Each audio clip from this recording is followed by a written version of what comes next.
This class we are going to see the structure of bleomycin. So little bit complicated one. So for this first we have taken that pyrimidine nucleus. So what is meant by pyrimidine? 6-membered heterocyclic ring with 2 nitrogens at 1,3, that is called as pyrimidine. And second position is having ethylamine, that is the first carbon of ethylamine is attached with the second carbon of pyrimidine.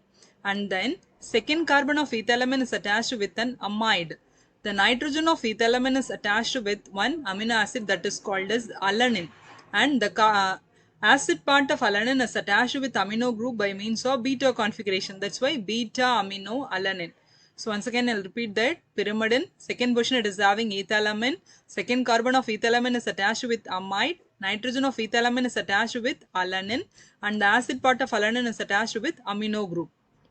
Now the fourth position of pyrimidine is attached with amino group, fifth position is attached with a methyl, and sixth position is attached with an amide. So here the nitrogen of amide is attached with the second carbon of propanamide. This part is called as propanamide. 3 carbons with amide, that can be called propanamide. And here the third carbon of propanamide is substituted with 2 groups. One is imidazole. The fourth position of imidazole is attached with that.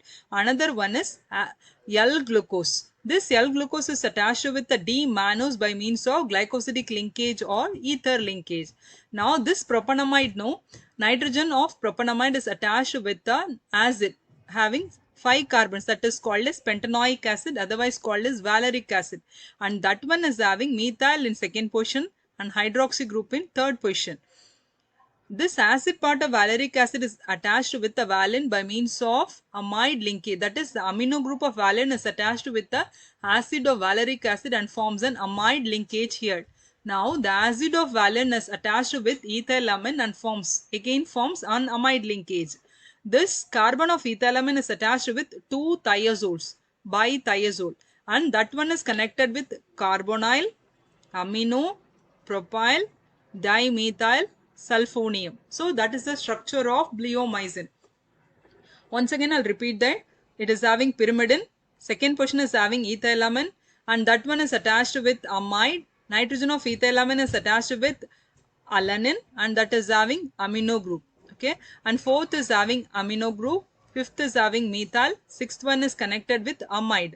The nitrogen of amide is attached with propanamide, second carbon of propanamide. Okay, and the third carbon is having 2 substitutions. One is an imidazole, another one is L-glucose, and that is connected to D-mannose by means of glycosidic linkage. And the nitrogen of propanamide is attached with valeric acid, that is otherwise called as pentanoic acid, and that is having 2 substitutions. One at second, that is methyl by means of methyl, and third by means of hydroxy group.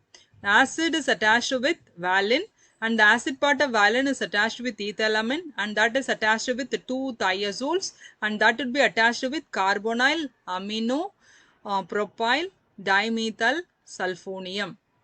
Now here, how many heterocycles are here? One is the pyrimidine, imidazole, 2 thiazoles. How many amino acids are here? One is alanine, another one is valine. How many sugars are there?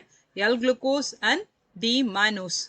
How many amides are there? Here one amide, here propanamide. What is the acid here? That is called pentanoic acid or valeric acid.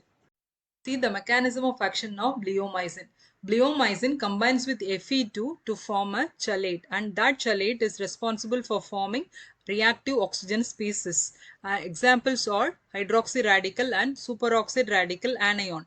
Then they degrade the DNA. So here we have 5 nitrogens. I have rounded in red color. So the nitrogen of ethylamine, the first nitrogen of pyrimidine, amide nitrogen, third nitrogen of imidazole, and the nitrogen that is present in amino group of alanine. So these 5 nitrogens are combining with Fe2 to form a chelate, and that chelate forms reactive oxygen species. Examples are hydroxy radical and superoxide radical anion, and they degrade the DNA. Okay, so these 5 nitrogens are they are acting as metal binding domains. So which is the metal that is going to bind with it? Fe2.